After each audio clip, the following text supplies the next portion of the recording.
Hello friends, இன்றைக்கு இந்த வீடியோவில் தமிழக அரசின் மின்சாரத்துறை இலவச மின்சாரம் வழங்குவது குறித்த ஒரு முக்கியமான அறிவிப்பை வெளியிட்டிருக்காங்க. அது என்ன அப்படிங்கிறத இந்த வீடியோவில் டீட்டெயில்டாக பார்க்கலாம்.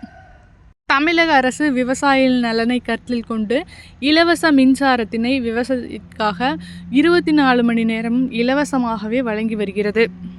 இந்த மின்சாரமானது முற்றிலும் இலவச பிரிவு, சுயநிதி பிரிவு, தட்கல் பிரிவு, சிறப்பு இராணுவ பிரிவு மற்றும் ஒருங்கிணைந்த பணயம் மூலமாகவும் வழங்கப்பட்டு வருகிறது.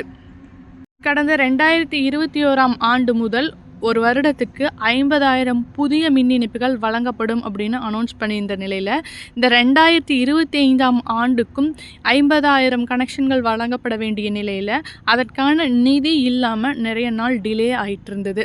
ஒவ்வொரு வருடமும் தமிழக அரசு மின்சாரத்துறைக்கு 7,000 கோடி மானியமாக வழங்கி வருகிறது. இந்த பட்ஜெட்லேயே இதற்கான நிதியும் கொடுத்து அதை உடனடியாக வழங்கணும் அப்படின்னு சொல்லியிருந்த நிலையில் 4 மாதங்களுக்கு மேலாகியும் வழங்கப்படாதனால விவசாயிகள் அதிருப்தியில் இருந்தனர். இதனைத் தொடர்ந்து உடனடியாக வழங்குவதற்கான நடவடிக்கைகளும் எடுத்துகிட்டு வர்றாங்க.